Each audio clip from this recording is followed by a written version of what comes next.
Hello and welcome to Talking Tent, a podcast about movies, TV, and all the content we can possibly consume. I'm Zach. And I'm Irma. We are a married couple whose shared love of movies and TV cannot be contained, so we've decided to share our thoughts, opinions, cheers, and occasional jeers with the world.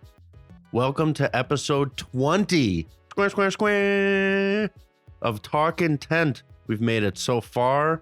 You haven't heard from us for actually over 2 weeks now because we took a beautiful trip to Paris. They heard us. We had our 2 supplemental episodes. Yeah, but those came out on May 1st, and I'm looking, it is May 16th. That is 1, 2, 3, 4, more than 2 weeks. We were in beautiful Paris, France for our 4th anniversary, our 4-year anniversary. How was it? Romantic? Was it everything you it was imagined? amazing. I've always wanted to go to Paris, and we finally went. And yeah, I was happy. Irma's wanted to go to Paris for the whole time we've been together, and I've always said no because I've never really wanted to go to Paris. Also, they historically are not thrilled with the Jews. So I always held a little vendetta against them. My camp that we went on a nice Jew tour when I was 16. We went all across Europe, and we specifically went all around France because they don't want any part of us. That kind of stuck with me, but I relented, and it was lovely. It was lovely, and they all complimented your French. Everyone thought you were so... Merci beaucoup. Yeah, you've had them fooled. Yeah, well, I don't think I had them fooled. I think they just, believed my 2 words that I maybe could speak a little bit better French, and then they would start speaking in French, and I'd immediately freeze because I don't know anything they're saying. Yeah, thankfully, everyone speaks English. Yeah, so we didn't get any of the, the Americans are always complaining that French people and specifically the service industry is rude to them. We didn't get any of that. Everyone was so nice. And I think it's just, some Americans, as Americans, we can say some Americans are shitty and dumb. A lot of them are. A lot of them are obnoxious, but there's other tourists who are definitely way worse. Yeah, there's plenty of tourists from other countries. I feel like America just gets a weird rap, but we've been in places all around now, and there's people that are annoying that aren't American. Yeah. But I assume, some of us crappy Americans kind of are loud and disrespectful, and then they get people that are rude to them. But that's to be expected. But what was your favorite thing? Baguette? The baguette was very good. The food, I've been telling people, obviously everyone talks about the food in France. And yes, the food was good. But we live in New York City, where we can, around the block is a French restaurant that I think is on par with anything we ate, other than the fancy Michelin star places. But that's like a different level that we can also get in New York. So it's weird. We're such foodies and we go on places for food, but then we're always like, oh, we could just get all of this just as good at home. So yeah, but I think it's saying something like that we ate some very good meals, and it was definitely not what we expected. And that's okay. I feel like if people come to New York, you go to the touristy spots, you go to the places you see on Instagram, which I am so guilty of. And I'm like, oh my God, why did I come here? Next time we're not doing any of that. Yeah. The views were not as good as anything that was advertised, except for that one that was across from the Eiffel Tower. That one worked out quite well. No, except for the restaurant itself, we couldn't see anything. It was actually only, so this restaurant that's across the river from the Eiffel Tower, it's called Giraffe. It looks beautiful on the pictures. It was really hard to get a reservation. I had to stay up multiple nights until 3 a.m. trying to figure out when they opened up the reservations. Eventually we messaged them specifically. They got back to us, blah, blah, blah. It has a patio outside that you could see the Eiffel Tower, but it was a little chilly that day, so they didn't have it open. So we sat essentially, it was like, what is that, mid-century modern? It was like Rockefeller Center style building. They were probably built in a similar time. Yeah. So I felt like we were just in 30 Rock with dinner. It was nice. The food was fine. But then after we went outside on the patio, and since it wasn't open, there wasn't as many people out there. So we got to kind of just sit with the Eiffel Tower a little bit, which was lovely. It was lovely. And then also in Paris, the Knicks were playing. What was it, game 4? No, that was game 1. Oh, so that was Yeah. game 1 against the Miami Heat. So we watched this in a Canadian bar in Paris. Yeah, actually the second time we've been out of America watching a American sport at a Canadian sports bar. Last year 2 years ago for the Super Bowl, we were in Mexico and we ended up at a Canadian chain bar, like a But Canadian it was kind of like TGI a pub. Fridays. Like it was more, I don't think it was a TJ It was like Fridays. similar that there's a lot of them all over the place. There just happened to This be one? one in Tulum. No, Oh, the one Tulum one, yeah. yeah, this place was just like it was a British pub, but they call it is Canadian. I don't know, I guess the owners are Canadian. Yeah. Yeah, well, it had the maple leaves like everywhere. It was like, okay, we get it. Yeah. So we watched the first game of the Heat Knicks. The Knicks lost. They won game 2. You know, a little life update from us. Yeah, you gotta get to know your favorite podcast host. So the Knicks lost to the Heat, very sad, and the Mets suck. The sports are a big part of my life, so those two teams suck now. But Aaron Rodgers is coming in September, so we'll see how that works out. To the Knicks? No, to He the was Jets. at the Knicks game. He was at all the Knicks games. He's making an effort, which is nice. All right, now back to our regularly scheduled programming. The hot goss of the industry is the WGA strike, of course. If you haven't heard, I don't know where you've been, but the writers are all on strike. There's actually people that have been picketing in Greenpoint where we live, just because there's like a few studios around here. And then I guess, it's New York. So there's writers that live all over the place. So the people that live around HBO here. is based here, right? Yeah, there's a few shows here that I think Yeah. the Equalizer, not that that's HBO, but the Equalizer films around here. There's a lot of things that film around here. So there's been picketing. There was a hoopla that Pete Davidson came and brought pizza from Staten Island to one of the strikers. Yeah. But yeah, we'll see. We'll see what happens. It sounds, we're no experts, but we try and do our research. It sounds like it's going to be bad and a long time. The studios are nowhere near what the writers want. And then the directors and actors guilds are coming up in like a month or 2. Yeah, that's what I was going to say. I think we have to wait until their outcome, like what of those negotiations, and then we'll see where the writers are. Because if the directors and actors negotiate, then like the writers don't have much of a leg to stand on. But if they also hold out and are kind of unified with the writers, then this could go on for a long time. Yeah, I think so the directors are facing a lot of the same issues that the writers are with streaming and monetizing streaming. And, people used to be able to sit in a writer's room for Laverne and Shirley. They're guaranteed 25 episodes, make a wonderful living off of that. Now it's like, and the what's it called? Residuals checks. coming in. They don't get that anymore. Obviously, there's way more shows now, which is it's good. It's kind of like the music streaming of like it's so much easier to get your music out there, but then it's so much harder for people to hear it because there's so much of it. Yeah, it's so oversaturated. Similar to TV now is getting to the point where, it's great that lots of people have writing jobs, but it's no longer necessarily you're set with your one show. It's like you might have 3 months where you're working on The Bear, and that shit is winning an Emmy, and you're barely surviving because you're not getting the same residual checks and the same recognition, and then you have to figure out what you're doing for the other 7 months of the year. So it gets really complicated. That's way over our head, but that's the gist of what we've been understanding. So if the directors kind of double down and demand basically the same thing, then maybe it'll end earlier. Or if Apple kind of just steps up and is like, guys, this is like, we're just paying these people. Well, yeah, but it's Apple just different. has the money. It's just different. It's whether Amazon and Apple kind of want to step up and be the voice of like, let's just pay these people because it's literally nothing for us and we need the content. Or if the places like Paramount and Sony and the traditional studios that really just rely on content coming out. Yeah, I would say Sony is definitely like one that like this is what they do. Like Sony famously now, not famously, but the talk of the town is Sony's like the only studio that doesn't have a streaming thing. Yeah. So they're like straight up just movies and the few television shows that they do. But they have an entire other electronics platform. So That's that's like true. I another thing. always They have forget that plenty they of have like money. another They have thing. PlayStation and video games and Yeah. stuff. I guess maybe HBO's or like Warner Brothers, but they have, right? Six Flags. That's pretty lucrative.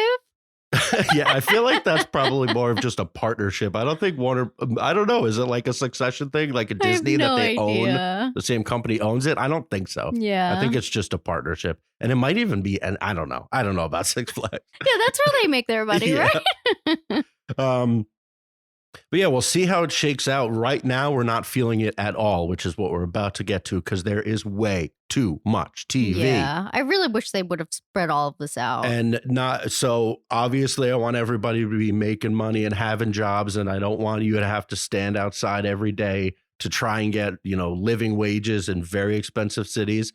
But I ain't mad that maybe the content is going to slow down come September, and we could catch up on some things. I think when this happened, what was it, 2007, 2008? Yeah. It was kind of the boom of reality television happened because of the writer strike. So we'll see what the outcome is. I mean, I think we have enough of reality television shows, but you never know. I mean, there's always something, there's always a cause and effect. So we'll see. Yeah, even those have writers though, which is very confusing. Some of yeah, there's them, definitely gonna be Netflix's Is It Cake Arizona? Is it Cake Canada? Like they're just gonna bang them all out. It's gonna be an unbelievable amount of just garbage. And they're also cheap. Right, exactly. So we'll see. We'll see how long this strike goes out for, and if we start to feel the effects of it. Well, another thing that, sorry, I know we want to wrap this up, but another thing that comes out of this is that these writers, and especially if they're producers and showrunners, they're not allowed to promote their shows. So I feel like it's not so bad right now, but come like September, October, November, when like the Oscar movies start coming out, and then you can't have the people who put so much into it not be able to promote it, that just feels like a loss. And especially with like Cannes coming up, like I wonder what they're going to do there. Like are they going to be able to talk about it? Which seems like bad for them. Like they should be able to talk about their things that they created. Yeah, it starts to get very complicated very quickly. Yeah. Apparently the Emmys might not even happen this year because there's writers for the Emmys, so they won't have writers. Or it'll just be like the most bare bones of just giving out awards. I don't know. I don't know how it'll work. We'll see. But since we were away, so we were in Paris, then I was in Orlando for work. We fell behind television, and we've been trying to do the mega catch up. As we said, there's so many shows out right now, and even a bunch of the ones that we discussed on the May 1st Excitometer episode, that if you haven't listened to it, you can listen to everything, all of our thoughts on everything coming out in May. Listen to that episode for everything coming out in May now that we're halfway through. But we're just going to try and blast through a lot of the television that we've been trying to catch up on. There's things we haven't even started that will hit next week. But we're good. We are caught up on The Marvelous Mrs. Maisel. So you were disappointed in the beginning of the season. So now we've seen episode 5, 6, and 7. How are you feeling? Yeah, we're caught up. It's good. So like the writers, speaking of the writers, and Amy Sherman Palladino and her husband, I think, and all the people that work on it, they're obviously so talented. They're such good writers, and certain conversations and scenes will just be like, we even said this about last season, I think, when we were talking about the best television or what was coming. Like there'll be scenes that are just so good. Yeah. So from episode 5, I wrote when the scene in the diner with Gordon and Midge, and her just like explaining why they couldn't have sex. Yeah. And it was just like, then she'll forever be known as Gordon's girl. And like just the way, I mean, I know that's been a pretty hot topic. And I think even the way that they're like shimmying around him being awful, because he's still really charming, but what he's doing is really bad into 2023. It's kind of like, all right, it is the 50s or the 60s. We're giving him a pass, and she's handling it really well. It's interesting to show that dynamic, what we know now and how we handle it now. like not making him be like an awful person, but just showing that we're not doing that. But just the way that she spoke to him about it was great. And then on the other side of that's like a more serious one. But then when Zelda was getting married and they're Oh basically my God, it not, was so they good, that weren't showing scene. the wedding really at all. It was just the family realizing that they're losing their maid and they don't know how to do anything. Anything. Yeah, that was So such a good scene. just the banter is always so good. Yeah, they know these characters. Like everyone is so honed in. It's like they're so well-rounded and like I don't know, they're just amazing. Yeah, these writers are so great. Um And then we had episode 6, which was the Susie, what do they call it? The Testarosteal. So it was like a oh my God, that was testimonial and also a so roast. great. And that episode also worked. And Mhm. I was even skeptical from the 60 minutes thing that I was really mad about, kind of just showing the future and what happened. They did that again, but they gave a little bit more context. They really showed how successful Susie had become. And then they gave background to a lot of things. And then they did exactly what we thought they would do, except earlier, which is one criticism I want to once we get to the next episode. So like they show what happened to eventually break up Midge and Susie. It What was was like it in the again? 90s. It was that Midge finds out that Joel is in jail Oh, basically because of Susie. because of Susie. Like Right, right, it's right. not like a direct, but it's basically like Yeah. she got caught up with the mob. Joel wouldn't have that for Midge. So he basically took over The contract? I don't yeah, like know, he kind of, so it like started I'll because of pay. Susie, but then Yeah. he obviously let it get out of control and really reaped the rewards for Right. a while and then was in jail. But Midge kind of blames Susie for even having the mob be part of his life at all, which is true. Yeah. Um, but then they also show that like they're so touching. Like when they showed the video at the end of the Testa roast deal of we were wondering if Miriam was going to be on it at all. And then they showed the video that she recorded and basically like her kind of apologizing and asking if they could get coffee. And like it was the only part of the whole roast that Susie actually cared about, which it's really like we've seen this whole series. The whole series is about yes, Midge, but like very much Midge and Susie's friendship. And Absolutely. it's Their like, friendship is, yeah. yeah, at the core. So like there was I was skeptical of how they were going to show this breakup and the reclamation, but it totally worked when she was watching it. Like you could Yeah. see, because the whole episode she was just stony. She didn't care really. Like she's having fun with everybody, but she's just, saucy and Well, doesn't because care. like no one really knows her in that Right. room. Midge is the only person who knows her. And I did kind of love that when they're roasting her and telling these stories about her, like they tell the story, and of course it's like not actually what happened, and then they show us what actually happened. And it's just like it just puts it all into context. And yeah, just like I guess like her legend, is like bigger than her at this point. So yeah, I think it's cool. Yeah, actually, it kind of reminded me on a very sad note um, when we were at the funeral for Scott Hmm. and one of my best friends died. And he had, so his fiance talked, obviously, and his family talked, but then like a colleague talked and he kept calling him Scott, like his full name, as opposed to just like the person. And he was like, he just described him as a different person, like as the person yes, I've seen that person be that fake person because he's good at his job, but like that is a lie.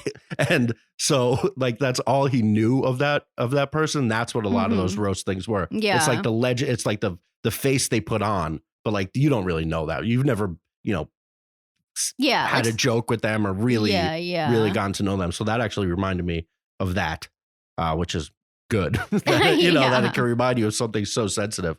But yeah, then they show the Midge part and you can see just like they need each other. They love each other. Yeah. And hopefully that works out. But then what I was confused about is then just like what's weird is how they're pacing out these things that they're showing. Like the 60 minutes thing was episode 2. This Susie thing is episode 6. And then they're just like episode 7 had nothing to do with it. Yeah. Like, I know. I agree. I'm not sure if I love like the jumping in time. Yeah. Like uh, what I'm saying is the pieces that they make all work and they're all good. They've Mhm. made this series of television. It's great. It's amazing. But like they didn't piece together the pieces perfectly, I don't think. It Yeah. jumps all over the place Well, how and many episodes is it supposed to be? It's almost over, no? it's probably 10. So Okay. what, 8, 10, 3 more. Yeah. um, the pacing just does like, or not even the pacing, just how they're divvying out what they're showing is odd. Well, I just feel like they're trying to get to a point where obviously, like, they break up even though they already Yeah, they showed showed that. that. So I'm honestly confused about, like, was it the '50s timeline? Like, where they're going with this timeline now that they've already showed us what happens in the future. Yeah. So I just don't understand how they're wrapping up this timeline. I guess maybe they're gonna wrap it up when she gets onto the show and kills, and then, like, I guess her stardom super, like, rockets, Yeah, that's what I essentially. assumed too. The big break. So Yeah, we've so seen it's like little breaks, yeah, so I assume it's, like, coming soon. and then we actually haven't caught up on Dave. Now we're still a episode or two behind, but we've watched 4 of them. I know after I think 1 and 2, maybe 3, I was calling it one of the best shows on TV. It's still really really clever. I feel like it waned a little bit with these. The storm being, I believe, episode 3, and then R.I.P. Little Dicky. Actually, it's still so good. Yeah. He's just so clever.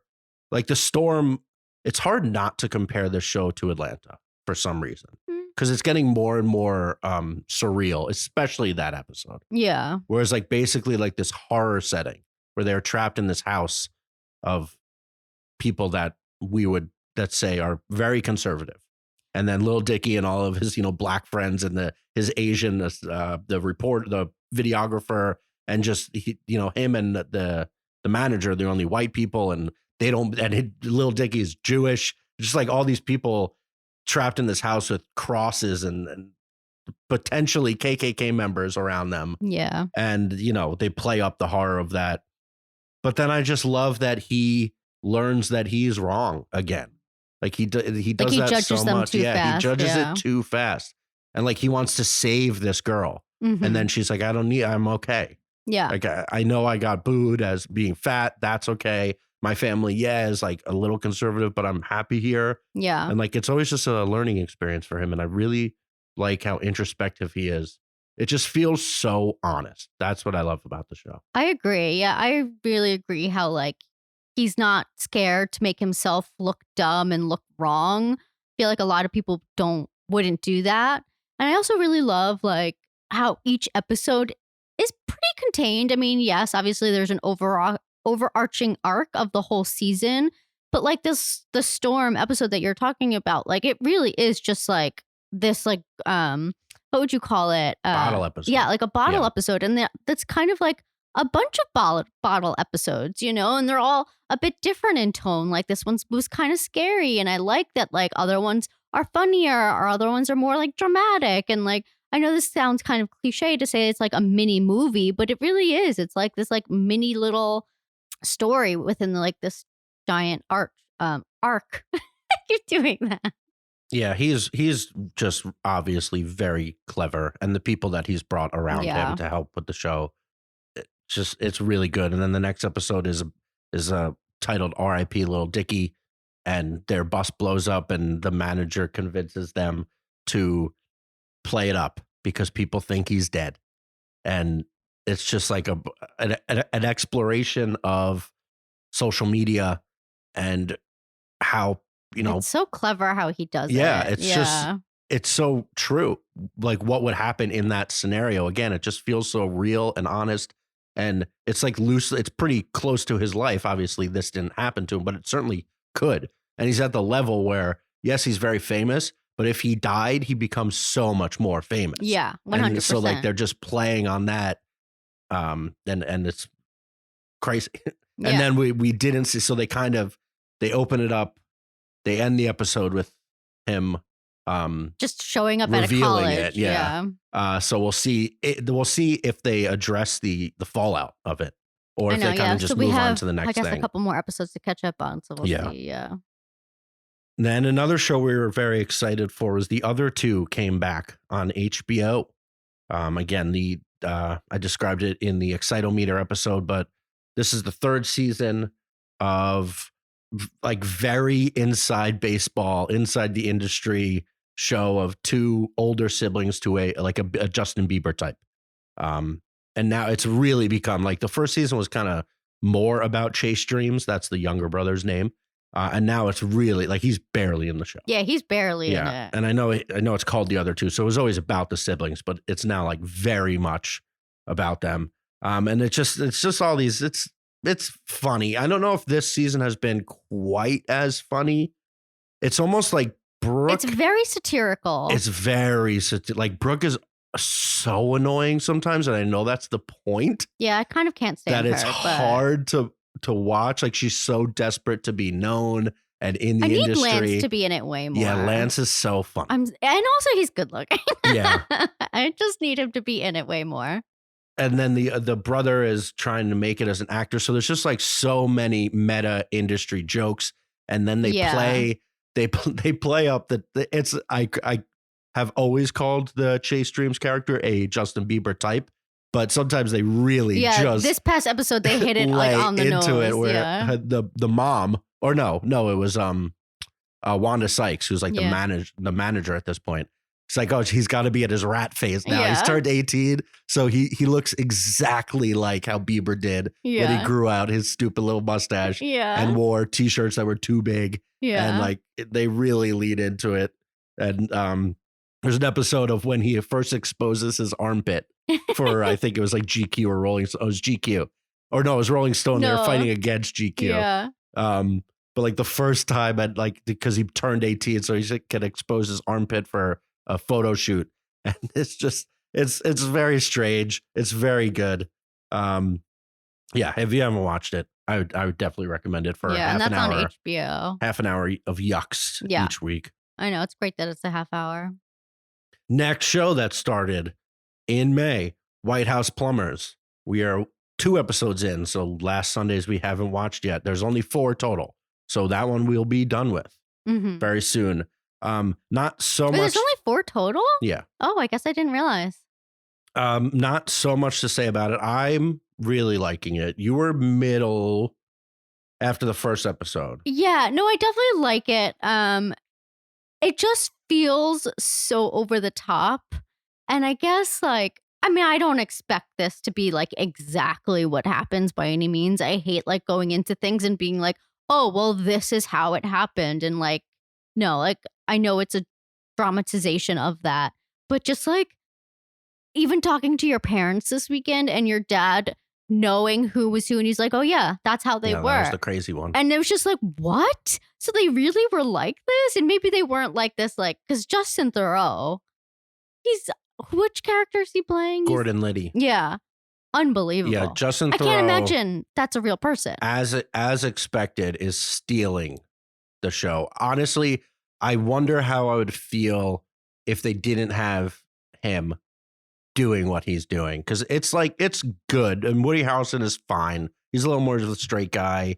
And a few of the other characters are fine. But Theroux is throwing 100 miles an hour. Oh my gosh. It's unbelievable. He's so funny. And he's like unrecognizable too. It's like, I know it's Justin Theroux, but maybe if you didn't know who Justin Theroux was, you probably wouldn't realize that it was him, if that makes sense. Like he's just like, he really embodies this character. Yeah, I mean, we've seen him do funnier things, but if you were to just watch The Leftovers and then watch this, it's a completely different person. Oh, 100%. Like, it's crazy. Yeah. He's not even just like looks wise. Yeah. He's not as handsome.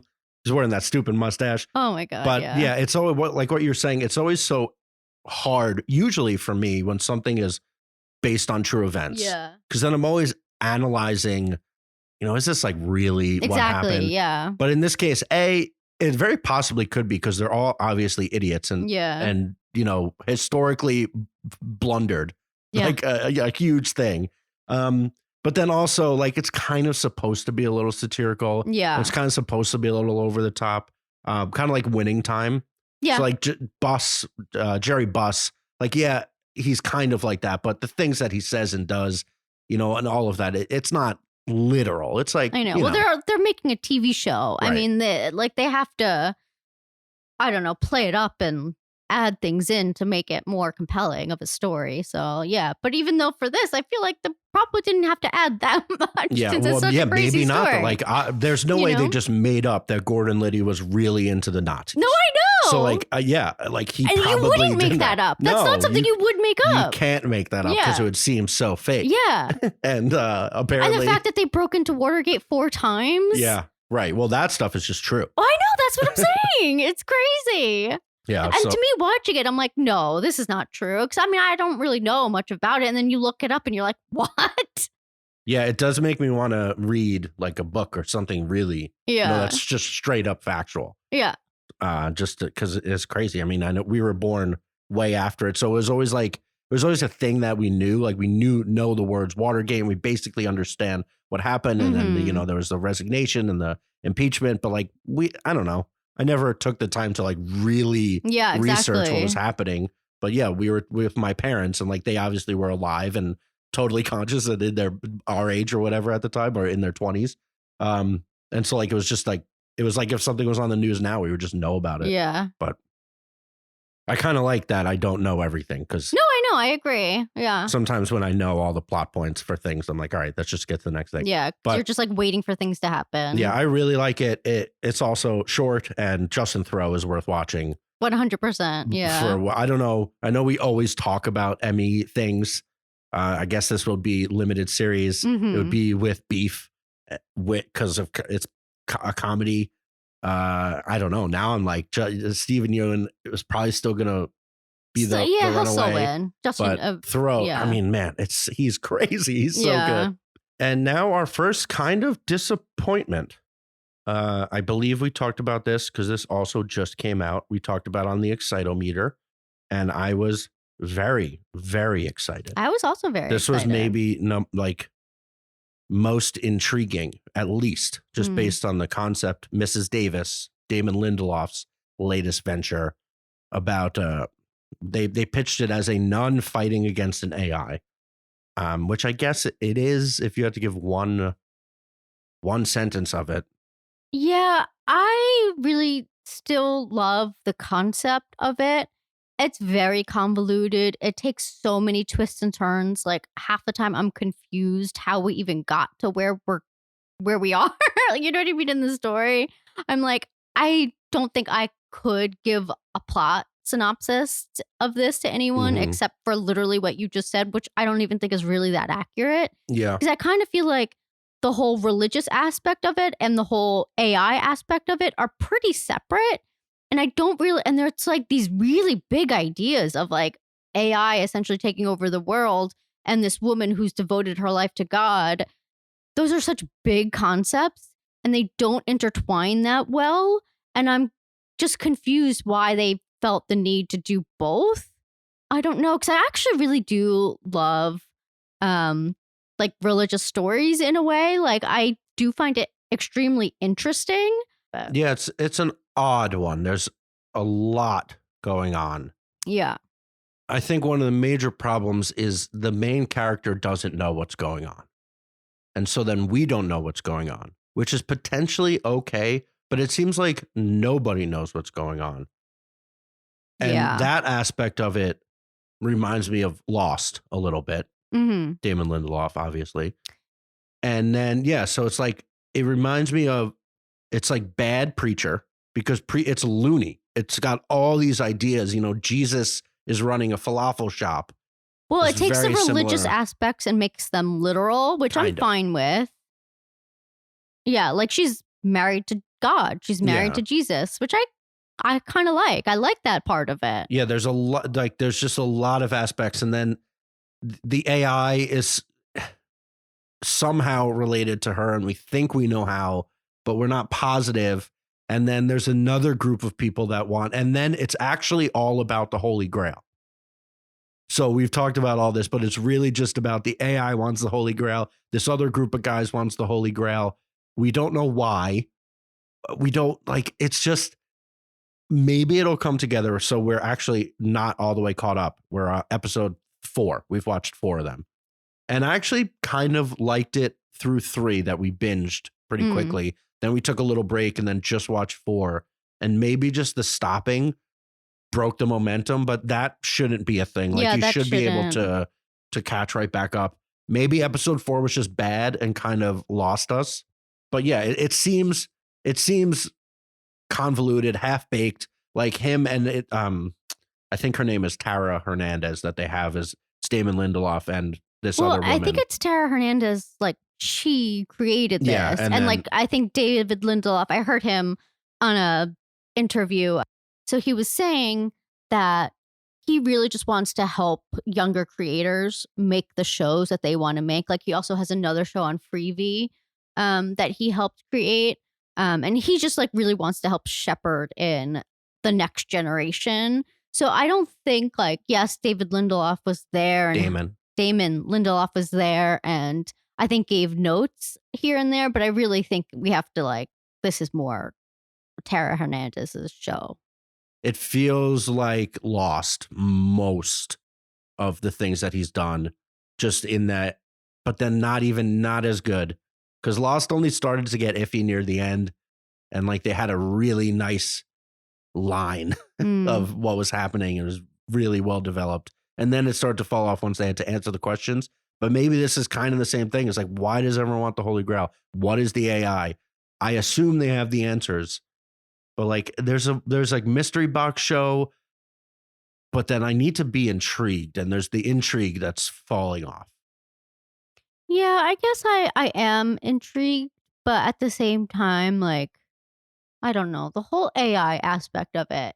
I think that's what's bothering me to be honest, just because like this isn't really a character. I mean, I do like how they're portraying it, like with the proxies of Yeah. like the I actually think people. that's the most interesting part. Yeah. Like Well, the AI, it's almost like if her went bad, right? So yeah. everybody was talking about the Joaquin Phoenix Scarlett Johansson movie.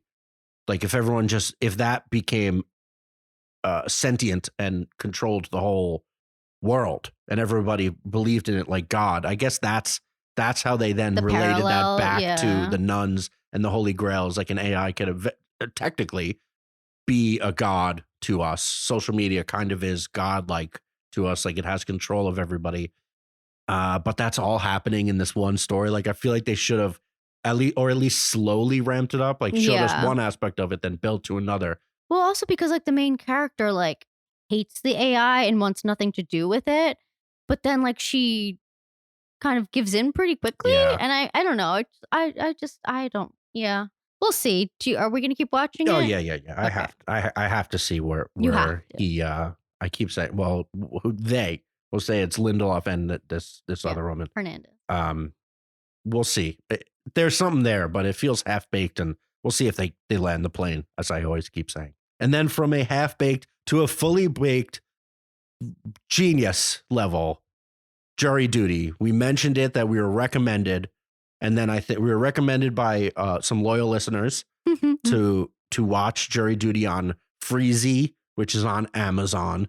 With commercials. With commercials, it's very annoying. Be warned. But it's worth it. This show is worth it. Do it, do it, do it. Yeah, I feel like if you're in the zeitgeist of television at all, somebody has mentioned it because it's getting really hot, which is really cool. Because I imagine, a show gets picked up, you're making, whatever, you're a fledgling person, these writers that we were just talking about, they finally get their idea picked up.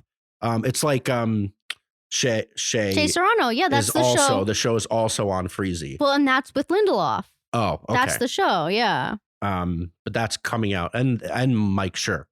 Anyway, but like I remember him talking about this years ago that he was making a show loosely based on his life. Mhm. This is not Jury Duty. This is a different Freezy show. And then you're like, oh man, it's like you're pumped that your show's getting made, but it's on a service that nobody has heard of. Yeah. But then because of our God, the internet, it just takes a little bit. And then it spreads, and the people at my conference that we were just at were talking about Jury Duty. Were they? Yeah, like just everybody. You just need, if you make something good, people will find it and people will tell their friends about it, and it's. I mean, it also helps that you have James Marsden in the show. Yeah, but he's not like a mega star. I understand. I understand. He's but like the perfect name. level of celebrity to be this role. Oh, 100%. Because like anyone he steals bigger, the shows at points. But like anyone bigger would be absurd, and then anyone lower would be like, well, people wouldn't no one really, cares. Yeah. because there are like we recognized a few of the actors. Well, yeah, we did. But we mentioned it in the previous episode. It's a sitcom / prank show where about a jury. So the process from jury selection through the trial, where everybody is an actor except for one guy, and he doesn't know any of it, and it's just absurd, and everybody is so funny. And everyone has to be on. I mean, I imagine this took 2 weeks, 3 weeks.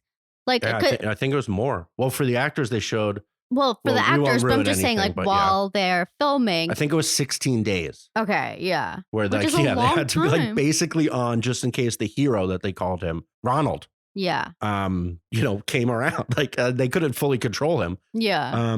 But it's just so at first it sounds like a silly idea, or maybe, all right, how many episodes can we pull from this? But it was just perfectly Well, where realized. did they find him? I mean, I know I think answered a Craigslist ad, which they'll show in the last episode. And I don't think they could have found a better person. Yeah, well, it said that 2,500 people submitted. Yeah. So they definitely looked at a lot of tapes. Yeah. But yeah, they got this guy. He was incredible. And but yeah, it sounds like it could be silly, but what makes it great is it's essentially The Office. Like it's on that level of these people, like the Because characters. they have confessionals. Yeah, the characters that are fake. Yeah. Could be a show. Oh, 100%. But then also, yeah, they're doing things and saying things to a guy that doesn't know that it's scripted. Yeah. And like that it's absurd. And well, I don't think it's like fully scripted. I mean, I know it's definitely improv, but they definitely like wrote out different scenarios. Like, oh, if he says this, we'll come back with this, which I found so impressive.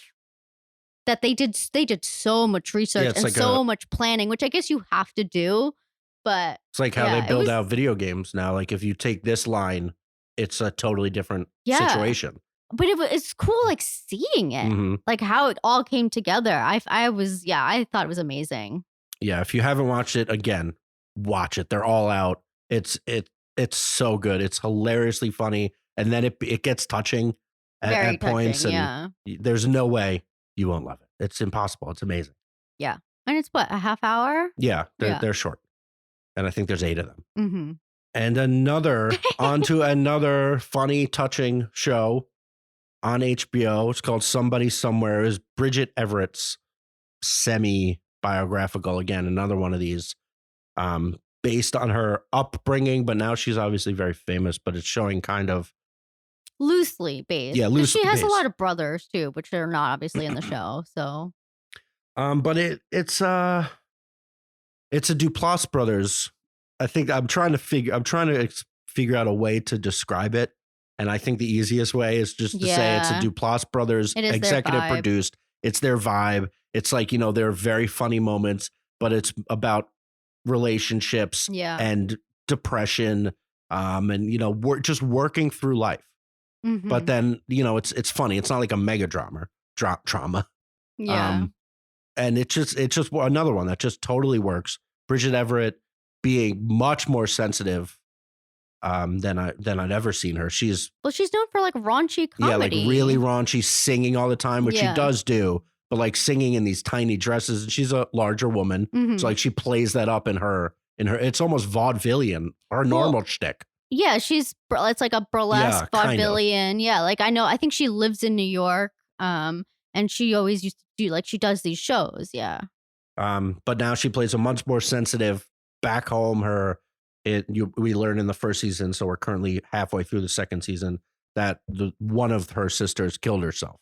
So she goes back to Kansas, and hasn't talked to the other sisters so much, and they rekindle. Then she meets a person that went to high school. It didn't seem like they were friends. Yeah. But then they strike up a great friendship, and that's Jeff Hiller, who plays Joel.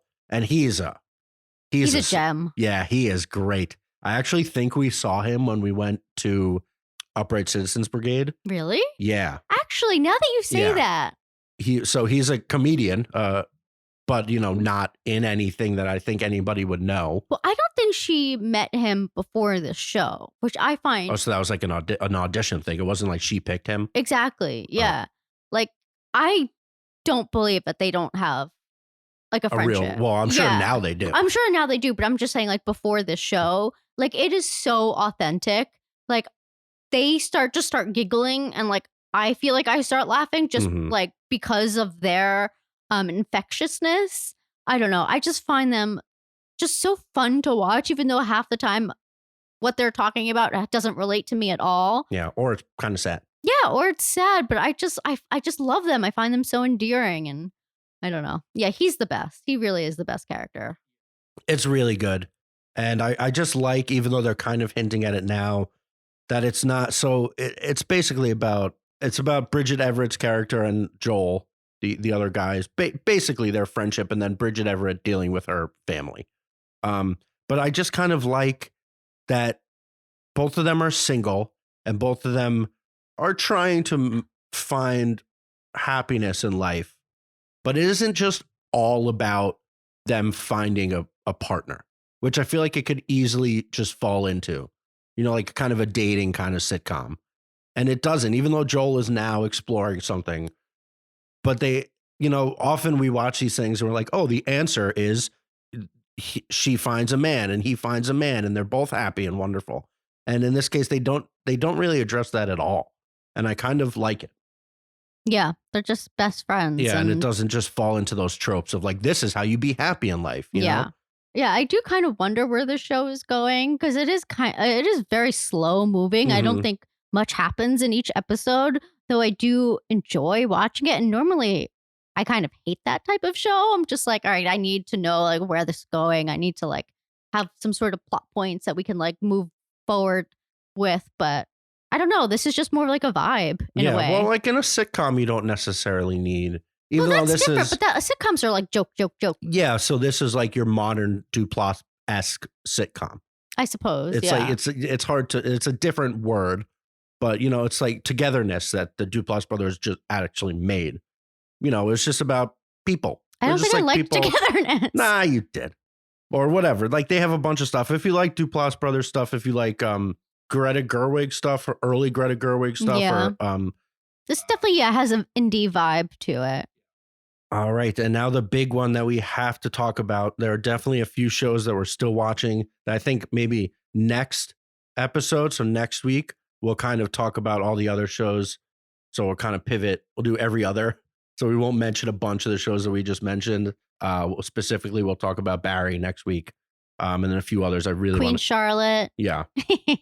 So again, there's so much, but we've already, I think it's been a few weeks since we talked about Succession, and we simply cannot not. This was an all-timer. Oh my episode. gosh. It was But brutal.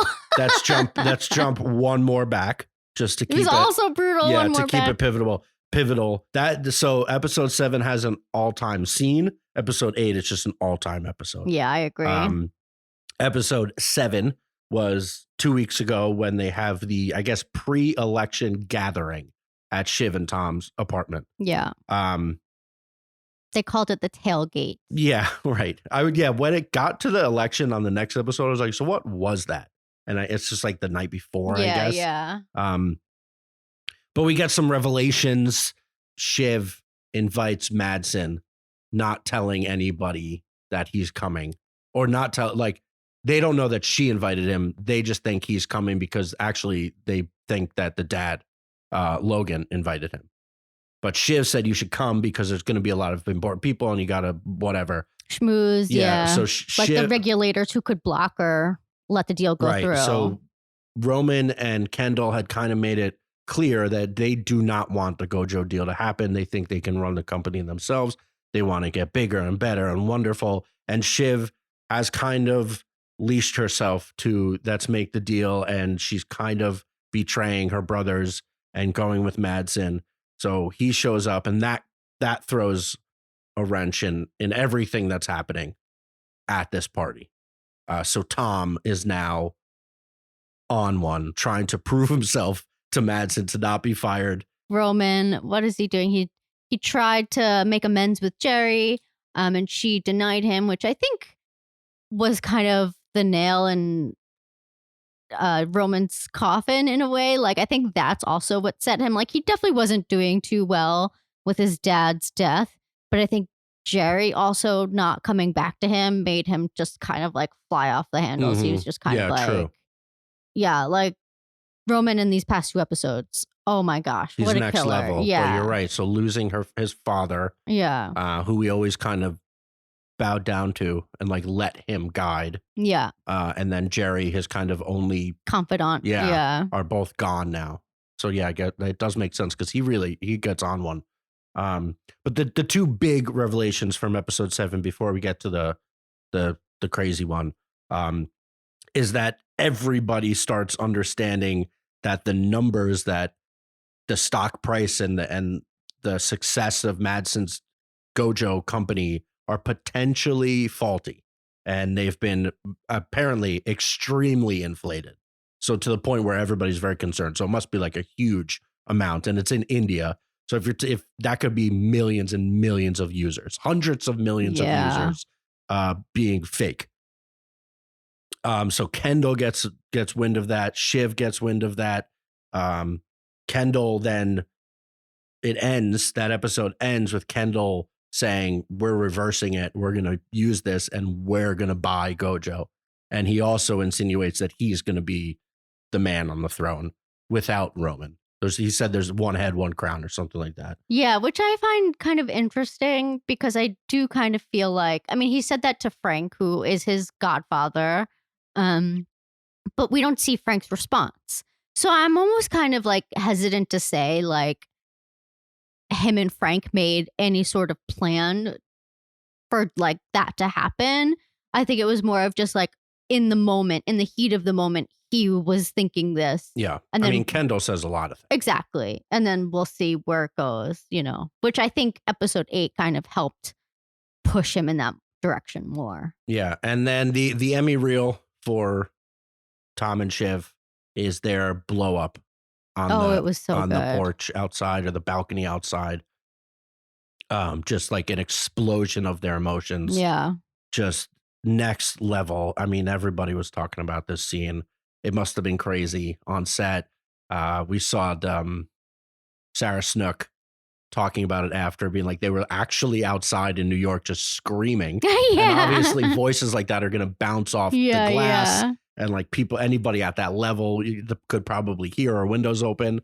It was just so good. Yeah. And the acting is next level on this show. Everybody is so perfect. And this is a bad thing to think the whole time, but I'm just like, neither of these people are American, but they obviously, I mean, they probably did a couple takes, but like, Christ, they were so good at like just sticking to it. Oh my gosh, it's so good. Yeah, sometimes you hear it leak through, like specifically with Matthew McFadden, Tom. But his American accent is just kind of a strange accent. But so you're just like, oh, that's just Tom's voice. Yeah. But it's like definitely odd. It's like of nowhere, kind of. He's trying to do a Midwestern. Middle of the country, yeah. But yeah, it's odd. So sometimes, especially I imagine, screaming is much harder than when you're just talking. You could kind of control the timbre and everything of how you're faking your voice. I imagine the screaming and like the really letting it loose is really hard. Yeah. And yeah, it's an all-time scene, as we said. And then in the next episode, Shiv tries to apologize to Tom. Yeah. Yeah. And she tells him that she's finally pregnant. And this has been maybe Drops like the bomb. 4 days since she found out. And he thinks that she's using it as a play, which is so fucked up. Yeah, it's really interesting. So the dynamic of Shiv in general, and Shiv and Tom and Shiv and her brothers. I know you don't like her. Well, but I was about to say we're opening up our marriage to the world. It's a real situation between us, and I just wonder, like the gender dynamics. I hate to admit. And I think that's the biggest thing with her. She's always being left out and being undermined and being told that like, she can't do it. She can't handle it. I mean, they say that. And a couple Mhm. episodes ago, like, Pinky Yeah. can't handle it, which is just not true. And they just don't let her in. They box her out. And so it's hard. Like, you just, I think her way of just expressing like her frustration is to lash out, is to be mean, is to nitpick. And also, she grew up with a father, Logan, who did that. Like he didn't tell them he loved them. Like they Mhm. hardly even hug. They hardly know how to do that. So I just feel like, yeah, it kind of makes sense why she is the way she is. Yeah, so it's just really interesting with this show because everybody is a detestable, horrible They're person. terrible. They're all terrible people. But we are watching them and we grow to like them and we grow like you have to just the writing is so good. Like we're rooting for something. And we Yeah. understand that certain actions are terrible, but then like certain things I realize like Shiv is again, like what you're saying, is so boxed into a corner. Like she has to accept this weird role. So then what other option did she have besides betrayal? I don't know. So, but betrayal, I can't get past the fact that she is what I said was the devil is the person that pretends they're doing good. Like Roman has just become awful. Like he was straight up whatever's best for me. I I don't don't think care he's about the become country. awful. The first Yeah, right, episode in true. the whole series, he was trying to pay a kid to hit a home run that like $1 million and that would have changed their life. And then he just walks away. Yeah. Like, it's so So fucked he's up. awful. He's But, awful. like, He's always been awful. he's very- He blows up a satellite True. and it like, just walks away and then jacks off into like the Yeah. window. Like, I don't know. We forget because Kieran Culkin plays it pretty funny a lot. Yeah, because he's very So charismatic. we forget how horrible he is. But like, I just hate Shiv drives me nuts because she pretends that she's doing good, and she pretends that she's virtuous because she's on the more liberal side of this political. But isn't that divide. how liberals are? Sure, I guess sometimes. Yeah, good call out. But like, she's just as bad, if not worse, because she's lying. Even when I mean, I know they're all lying. I hate her. She's doing just as bad as everyone else, but trying to convince you that she's not. And that drives me nuts. I mean, so was Kendall. He was looking for like, oh, you're a good guy, Kendall. You're a good guy. When like, we all know he's terrible also. Yeah, but that like, wasn't him. That was her saying that. Yeah, but he like wanted that. Yeah. So Kendall, we were having this conversation during or right after the show of like, if there is one person that I actually kind of am rooting for, it is Kendall. I called him, he's the Snape of the series, where he's the most complex character because there is a piece he's definitely the most emotionally fucked up. Yeah, there is a piece of him that does care, where I think all of the rest of them are just robots. And he is like, there is a piece of him that knows what he does is wrong, knows what the whole company does is wrong, knows that he's potentially ruining his child's life, knows that, his sister's marriage is fucked because of them, their whole family, and all of this stuff. And he lets that weigh on him sometimes. Sometimes when it's convenient. Yeah. But then we'll twist into he's still a Roy. So once he sees the betrayal from Shiv, that's it. He is motivated by betrayal. I agree. Like just when his yeah. dad, he was taking over the company. That's how the whole thing started. Yeah. And then he just flipped it on him. Like he gets toyed with so much. I find myself being Team Ken. No, I do too. Yeah. And like, he's just like the most sad character. And I just like want him to just like figure it out, And like, I do also find it kind of interesting that like, okay, so he married a woman of like Indian descent. He adopted a girl. I'm not sure where she's from. His assistant is, I want to say like Black. Yeah. And so he is surrounded by people of color, but like no one else is. You know what I mean? So like him making this decision at the end of the night, which we haven't even really talked about, I just find so heartbreaking because he has so many like good factors around him, but then like, and he can't see that, but all he wants is is a selfishness need of power, like his father. Well, yeah, he wanes from it, but then once he's betrayed by the people that when he opens himself up, if it is then not reciprocated, he doubles down Yeah, he doubles on down. being vicious. Yes. Which is awful. But like at least he opens up at one point and tries. And then he just gets let down by everyone around him. His dad lets him down. His brother lets him down. His sister lets him down. Everybody, like he wants to not be in this situation. It feels like, and then, but again, it's like they don't have a choice. It's like right back into it.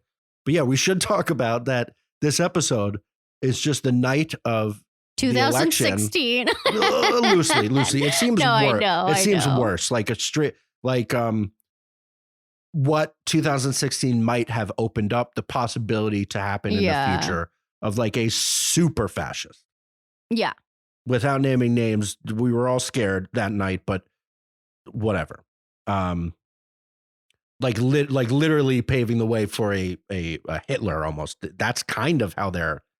Oh, 100%. Like he's very much, very like not even veiled, like a white race kind of thing. Yeah. He said purity a lot in his victory quote unquote speech. But just the stress. It had to be the most anxiety inducing episode of television ever. Well, it felt so realistic, which is why I was like, oh, this is like 2016 all over again.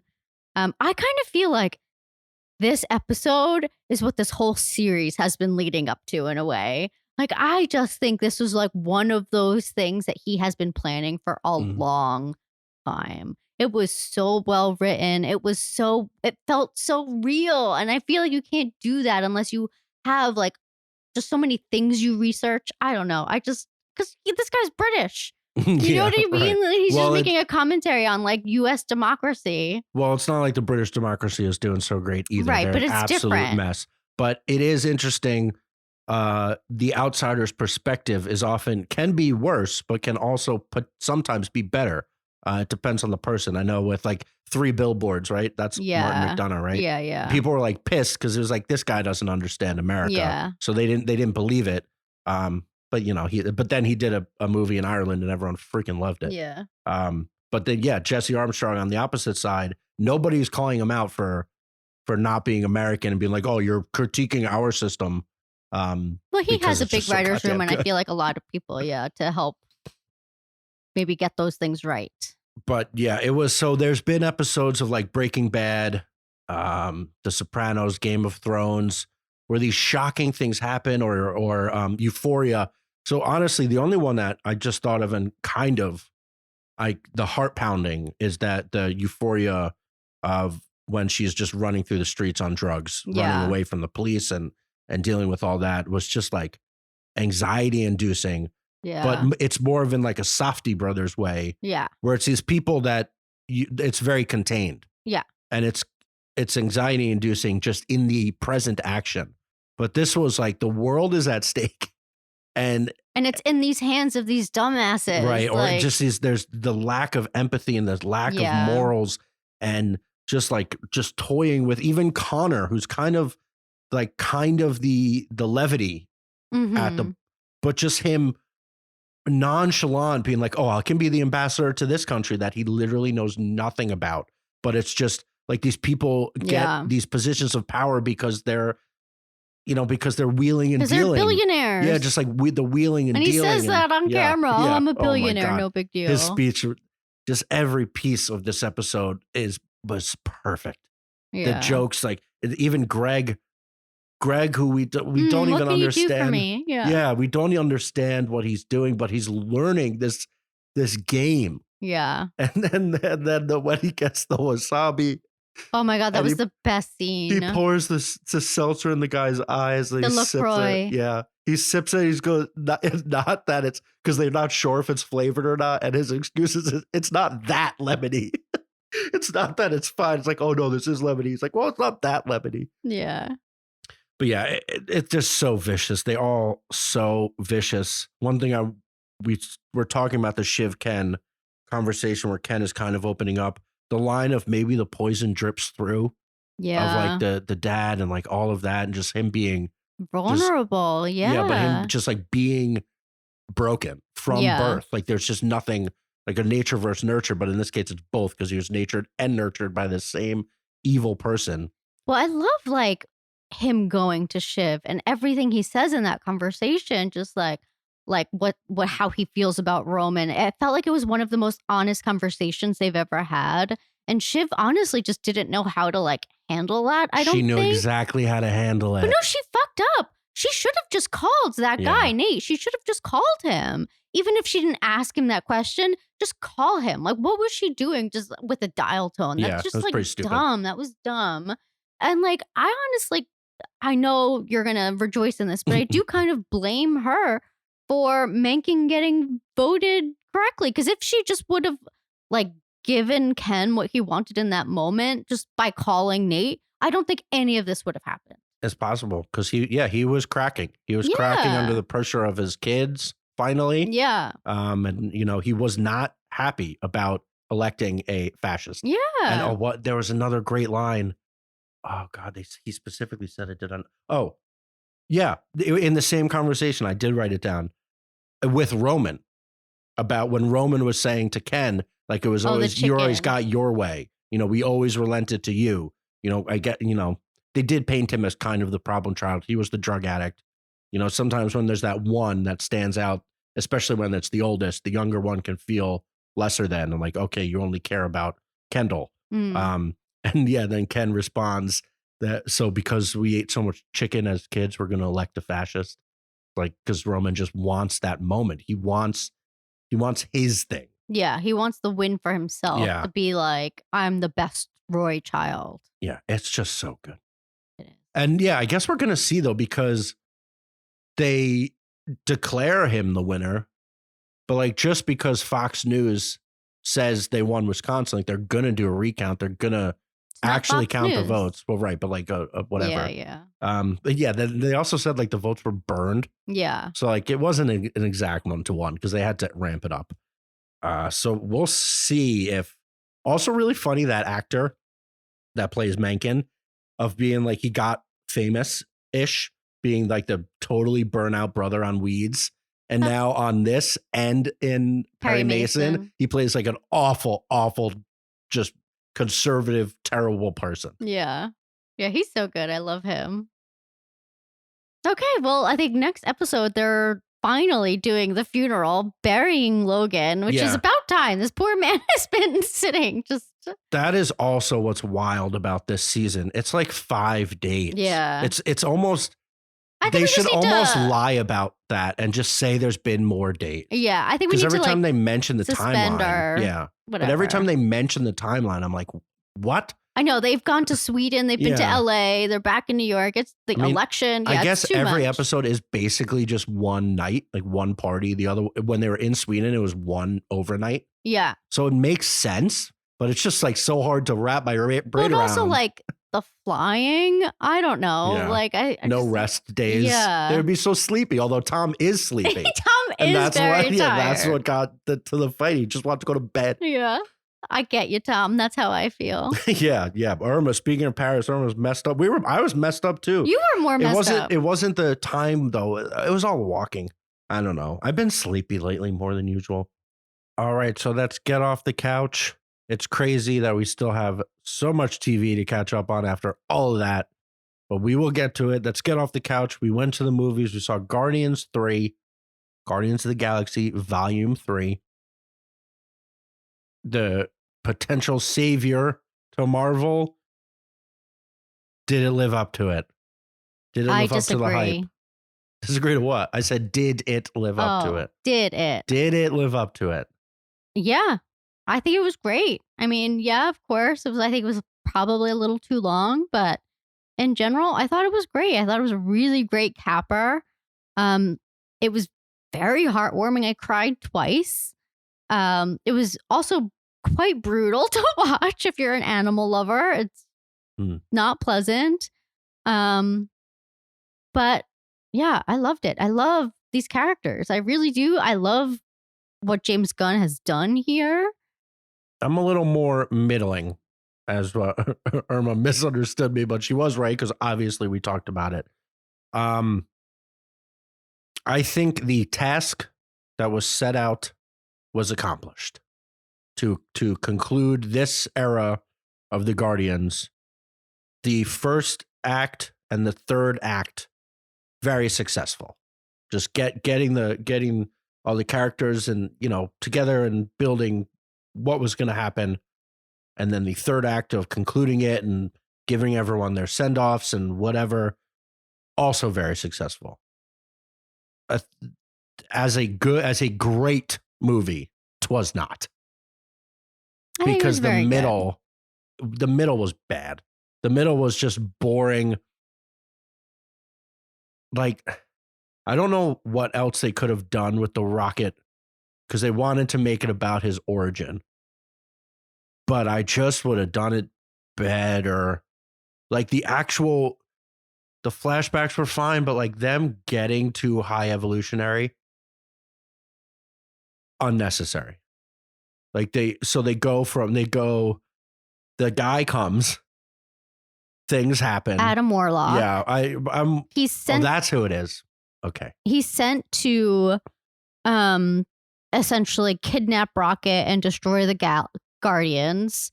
But I think he's, as they say later in the movie, he was. Well, do we want to do a little bit more loosely how we feel and then talk more specifics? Okay. The only other thing. So if you haven't seen it, you could continue listening for now. Irma really liked it. I liked it. There are some things that were iffy in the middle, but what I did want to say is, what Irma said, James Gunn and the team and the actors, they all built these characters, and we've grown with these characters. And we've seen them enough. A lot. They're all very perfectly honed. They really are. Like the scenes where they were kind of just talking or bantering is really the best of Guardians of the Galaxy. That is what made it a revelation. The first one, it's like, oh, these movies can actually be funny. They can have, Drax is hilarious but heartwarming. Mantis is the same. She can be really funny. She can be really heartwarming. Everyone when they're just talking is perfectly honed. All the jokes land, and the acting is pretty incredible. Yeah, I would say this is top. A top ensemble. Tier. And also, that's another thing I want to say. I'm starting to think of the Marvel movies. I enjoy the ensembles way more than just like the single character movies. I mean, yes, Tony Stark could definitely carry his own movies, but like, I don't know. Like, I'm not saying I don't love Simu Liu, because I do, but like, I just don't know if he could carry his own movie. You know what I'm saying? He'll be much better with others. Exactly. Like, there's just some people who just need the ensemble, and that's okay. And I think that's why I love Guardians of the Galaxy so much. It's these like band of misfits who come together, found family. I just love that type of story. And I kind of like that it gets weird, like I don't know. I really love that it's like so out there. But another thing about this movie that I enjoyed is that, like, yes, there's always that, we've been talking about it, the CGI problem. Like, oh my God, all the stuff just looks ridiculous. It doesn't look realistic. This did. I was very impressed. Yeah, well, a lot of it is practical to the point of being ridiculous. That's what I'm saying. And I kind of like that. But, right. So what James Gunn did, which Ant-Man person, I already forget his name. Yeah. Like when I was complaining about the quantum realm and it just being awful boring to look at. Terrible. Well, just all look the same. There are points where they're flying through space in this one where it just looks stupid. But what you're specifically talking about is the living ship, which was so absurd. It was but so disgusting. Fun. Like he made it really fun in its absurdity. Like the suits they were wearing, just how it maneuvered. So even if it didn't look perfectly pristine, but also it cool. Made sense for why the High Evolutionary would create this planet. Sure. Like it just made sense. I don't know. Yeah, it was bizarre and gross, but it was cool. I don't know. Yeah. Anyway, I thought like it looked really great. And they also have had years with these characters. So when you get close-ups of Rocket Raccoon, I was blown away. Yeah. The raccoon looks incredible. Incredible. Like very early, so still no spoilers. Very early when they transition from a baby fake raccoon to a adult fake raccoon, it just like the transition was flawless. It looks real. It's looks crazy so real for like a walking, talking raccoon. I know, which I think helps with the story because it really helps you like I mean, we already love Rocket Raccoon, but it really helps you bond with him knowing that this is like a breathing creature, like it's real, or at least it feels that way. Yeah. Unlike some of the things in Quantum Realm where I was just like, I don't know. I don't know what the hell this Yeah. thing is. Right. The blobs and the Yeah. bloops. Yeah. This, he leaned more into what sometimes Star Wars does of like campy to the point of like, it's supposed to be a little goofy. Like the guy that looks Yeah, like but a it's also, carrot. it kind of reminds me of like the 70s movies, Yeah. like Creature from the Black Lagoon, you know what I mean? Like it's just like weird, campy, and I don't know. Yeah. Yeah. That That's part just of it like was how it fun. looks. No Yeah. complaints with that. My only other complaint before we get a little bit more specific is the villain in general. I don't think it worked. And I think it did. the acting, I didn't like anything he was doing. He was on No. 11 the whole time. And like you got to have like take a book out of Gore the God Butcher, please. And make it feel like a real person and not a caricature. And B, like have some dynamics in your performance. You can't be screaming the entire time. I don't think he was. He was, and if he wasn't screaming, it was like he was screaming the whole time. No, Yeah. I don't know. I disagree. Also, like, as Guardians of the Galaxy as a trilogy, I feel like this like bad dad concept is very much True. what they've been kind of honing in on. Like with like the first volume 1, it was obviously Thanos, and he was also like an overarching villain of the whole series. But that's Gamora and what's her face? Nebula's father.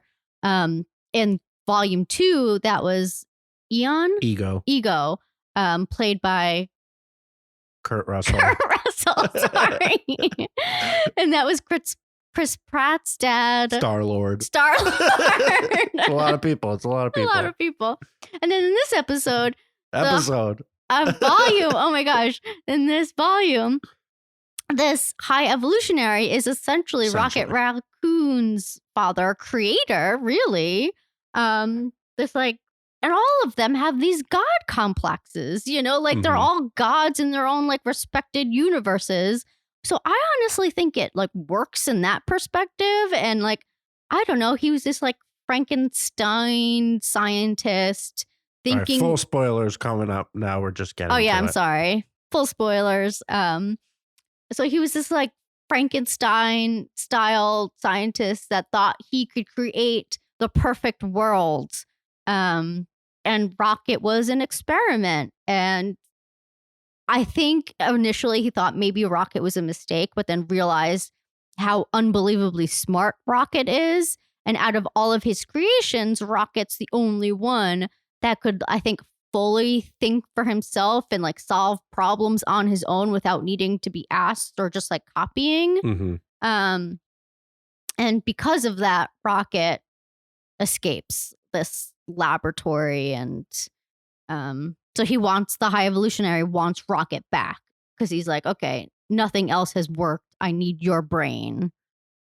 Yeah, so all of that in theory is fine with me. And we've had stories like this, in different pieces. I just didn't believe him. And what do you mean? Believe what?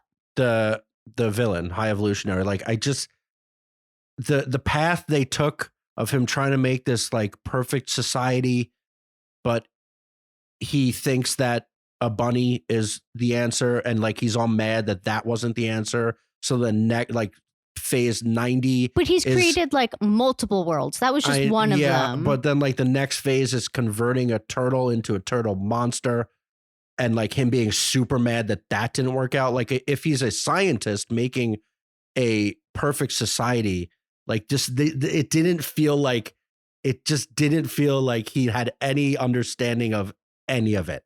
Like you don't, why? There's other ways to get to this that we've seen in this point. It was at that point, from those flashbacks, it was told from Rocket's perspective, and that's all Rocket saw. Sure, like, but then everything else, we're still I don't just really think animals. Yeah, I don't really think it was about that. Well, because he created the gold people. He created Adam Warlock and their society. Barely explored that. Those people made sense. Like that is a perfect say that being. Was probably the it's like the thing that Rocky Horror Picture Show. Like it was very much the same of Rocky Yeah. and Adam Warlock. Like, yeah, that makes sense. You make this perfect man. Yeah. But like, it's just the way they're like, oh, he's so mad that he doesn't have his perfect society, and then he's just cloning Earth, counter Earth, and I just like he didn't seem intimidating at all. Like we always know that the villain's going to lose, but in this case, I didn't feel threatened by him in the slightest. Yeah, Like there but was I just don't even nothing think about him that was impressive. you need to feel like threatened by him. It's like his I need creations. to be impressed by him, though. Yeah, his creations. I mean, he created Rocket. He was a mistake, kind of. But yeah, I think it was just the whatever. I don't know if it was a script or performance. Him didn't work for me. Okay. Just get Christian Bale to be every villain. Oh, Maybe it'll be better. They put the best villain in one of the. This was definitely a better movie, but the villain. But yeah, and then my other nitpick, that I have, like they go from point A to point B to point C, is them getting too high evolutionary. Of like so Adam comes to take Rocket. We're told ends up potentially killing him, because we also learn that Adam's kind of an idiot, so that's fine that he messes up. Yeah. Then they're trying to save his life. There's a kill switch, like what do they call them? MacGuffins. Yeah, the MacGuffin. Of like, all right, there's a kill switch on his heart that we just never knew about. Oh, what's that? Oh, he wouldn't talk about it, but now we're going to learn about it in a minute. And so then they go to one place that is the factory, essentially, is a floating ship it's that's like alive. The lab, right, I would so say. it's like going to Oscorp, except it was like OrgoCorp. Yeah, I think that's yeah, kind of the point. I know. Yeah. So then they go there, but then the guy's not there. That's just his ship. And they're like, oh, this is just his headquarters that he's not there and has absolutely nothing to do with. So I don't even know what they got from that ship. Do you remember? They got like them learning like that flesh ball of like kind of like memories. Oh, right. That's where his like apparently the answer was stored of like how to get the kill switch. And then I don't know. And then that somehow brought them to where the guy actually lives, is fake Earth, counter Earth, where he tried to recreate Earth, but with like bunny people. But then he's not even really there. He's on a ship that's implanted in to the Earth. So they blow up that also. And then he escapes in the rocket ship. So now they're on a third place. That's where they were the whole time. So his like lair essentially is on this counter Earth. But the whole lair is a ship. Yeah. And then he kills the whole Earth. Yeah, because he's like, oh, I'm going to start again. You know, it's like, he has a God complex. Yeah, it was very much yada. His whole thing of like, oh, this didn't work. Like, oh, you're just realizing that this didn't work. Somebody was just like, oh, they're selling crack on the streets. Oh, no, my society. That's killed them all. No, he said he knew. Yeah, so like, what was he doing then? I think just still studying. Just chilling. I don't know. Yeah. But yeah, I mean, So what I'm saying is, when they got to the point was fine. We knew they were getting to this point the whole time. Getting to it was like it was just they could have trimmed a half an hour. It was 2.5 hours long. They could have trimmed a half an hour of that middle, just like, oh, this, okay, now this, now this, now this, and like a lot of that action was like But then the Beastie Boys drop, the hallway scene. From then on, movie saved. Well, I like that the hallway scene kind of subverts like this big bad like villain fight scene we usually get at the end of Marvel movies. Like we didn't really have that. We like this hallway scene, I think, was that. No, they did it again later. Yeah, but that was like quick. Yeah. It was done in 2 seconds. Like that wasn't the big battle. Yeah. You know what I mean? Like this was a big battle for some reason. Yeah, just because it was cool. Yeah. It was just like it was also proof that they can still do great action and like great music. Also the needle drops that we talked about. So another thing that made Guardians of the Galaxy 1 a revelation was like his use of music and his ability to drop it in and be like, oh, this is cool. It's not just generic bloop blop bleep sounds. Yeah. It's like, this is a song I know. Now I'm pumped. He did it so much in this one before this point. Yeah, I do think it was too much. Like when they were landing on the ship in zero gravity, he was playing. It was almost like, these are some of my favorite songs. Listen to them. Yeah. But they weren't correlated to the movie. And then the Beastie Boys one works with the building of the action, even though he kind of messed it up. Yeah, I didn't love like I love that song and I think it should have just started once the doors to the tunnel opened and then they just like Yeah. go I don't know in. what he started it early. So then the actual like Brooklyn drop was actually drowned out by dialogue. Yeah. And then he brought it back up. It's a very strange choice. But then like that whole scene is just evidence that they're masters of what they're doing. It's like, what were they doing for the 45 minutes before that? Not the beginning of the movie was fine, but just like that middle chunk where I started like falling asleep, be like, where are we? We know where we're going. Yeah. Why are we wasting so much time getting there? But then the Well, they rest of it didn't is know great. where he was. They thought maybe he was at this Sure. organism planet. I don't know. That's what happens. Yeah, I know, but it's just I wasn't compelled by it. And then I think it ultimately comes down to like I just wasn't compelled by the villain at all. Yeah, I was. I liked him. But yeah, then that scene was great. Just your classic ensemble fighting, moving the camera with Groot's growing arm, and then each character got kind of their signature move. Yeah. Rocket went up on Groot's shoulder and did the shooting that he always does, and Nebula did like her body modification that her whole neck breaks. Well, she's a But cyborg then, she's or she's a totally full fine. robot. I don't even know. I think but it's cyborg. Okay. And then Gamora does her whole sword smithing and Star-Lord, but it's all just this moving camera. And it had me wondering, like, I know nothing about this type of filmmaking. I can kind of understand when it's all practical. You see Steven Spielberg behind the camera filming these war scenes and the explosions and people running. But like something where I would say probably 90% of it wasn't there. Right? Yeah. Like the actors that are acting are there. But then like Groot's not there and Rocket's not there. Well, someone has Groot's to, in a suit. Yeah, someone has to mocap Groot. But like half Vin of those Diesel. half of those half of the enemies were like alien looking things. So they were either fake or also suits. Yeah. And it's just like the choreography of something that fake is really impressive to me. Like the camera was just moving through it all. And just what does it look like behind the scenes? Yeah, I bet he planned that so Oh, yeah. meticulously. I mean, I don't know. That was obviously the scene. Yeah. That hallway scene. But yeah, it was better than Ant-Man. It was better than Thor, the newer one. Yeah. That's it. What'd you think about Groot in this movie? I kind of didn't love He looked a little funny.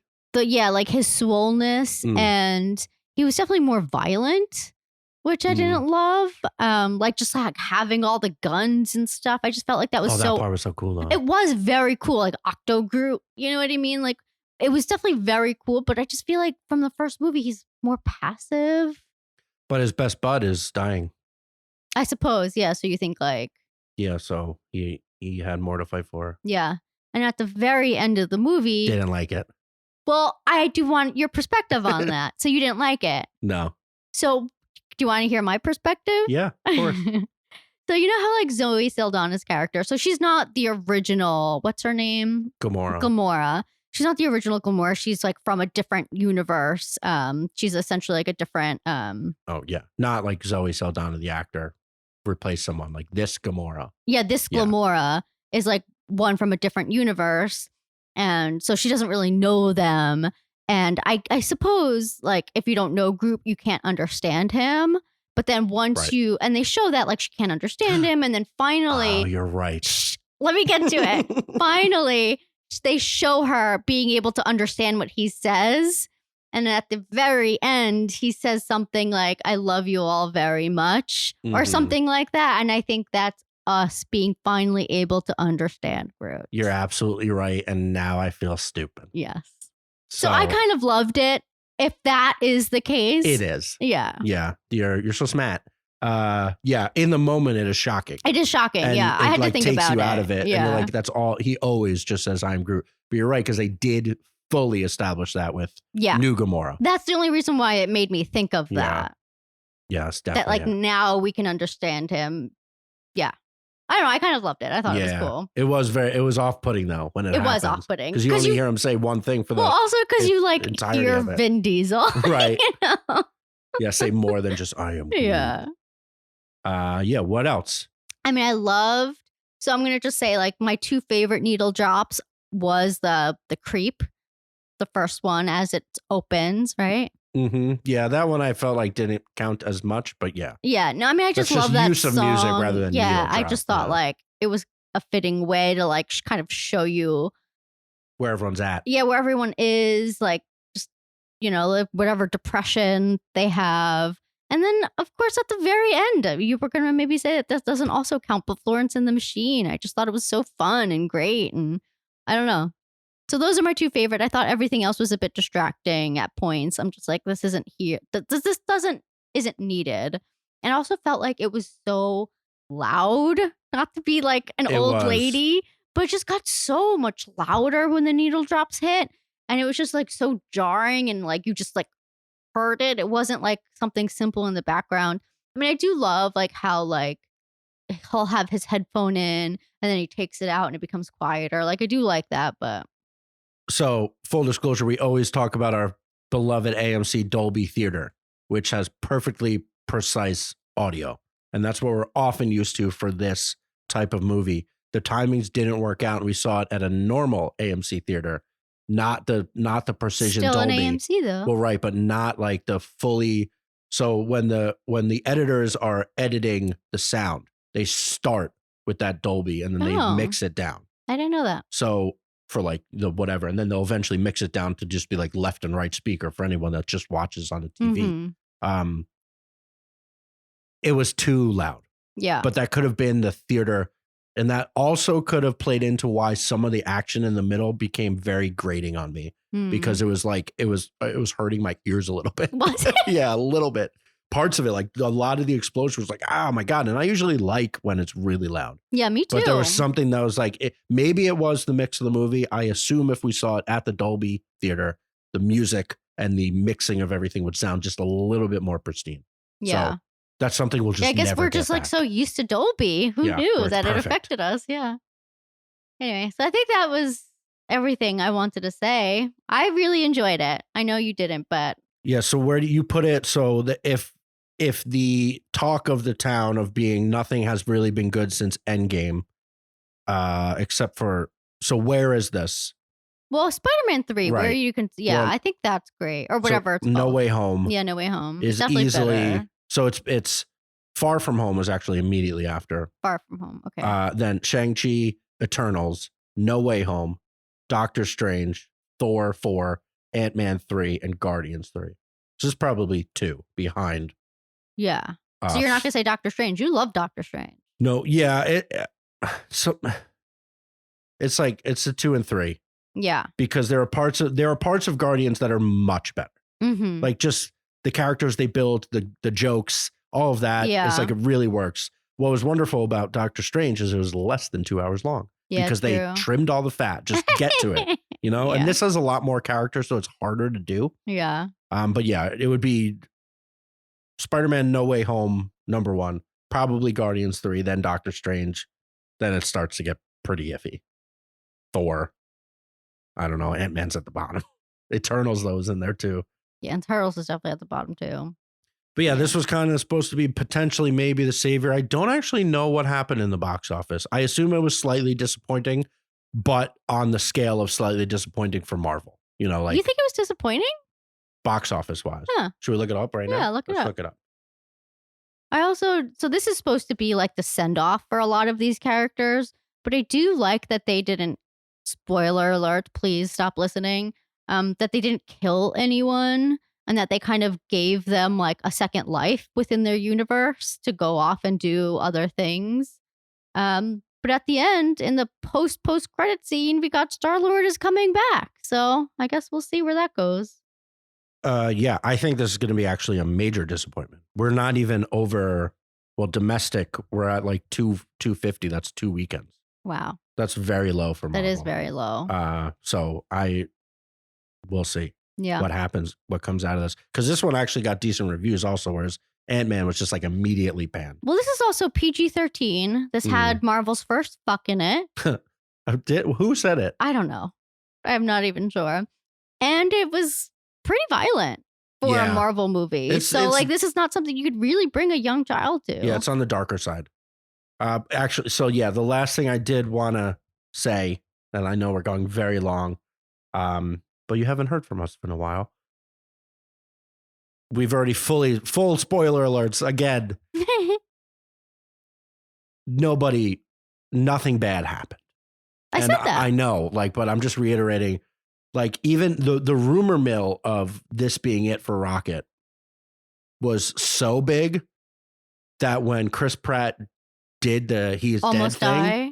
I was like, oh damn, like good job. Chris Pratt did such a good job acting over a dead raccoon. Oh yeah. And then he wasn't dead. Yeah. And then Chris Pratt dies, but then is totally fine. Yeah. And like they played with it, and it's fine. It's fine. I know Chris it's a superhero Pratt, movie. His Star-Lord is a Celestial. So True. So then why did that happen at all? Like, why did he bloat at all and like almost die? Or I guess you can bloat from the pressure. Also, what was so weird is he died floating between the ships. Yeah. But the people that were fully exposed to the exact same elements because there was nothing in front of them but I think were totally they have fine. like some sort of atmosphere. I accepted it, but it was definitely funny. But yeah, I was expecting some consequence. Something. I'm okay that there didn't have a consequence. Like, yeah, I guess. But like, I like that they got like another life. Even Gamora's back, which is so disappointing. Yeah. Because her dying was so But she came back good. in Endgame. I know. No, she came back in. No, in Endgame. I guess that's just Marvel, and that's just the superhero thing that nobody's dead.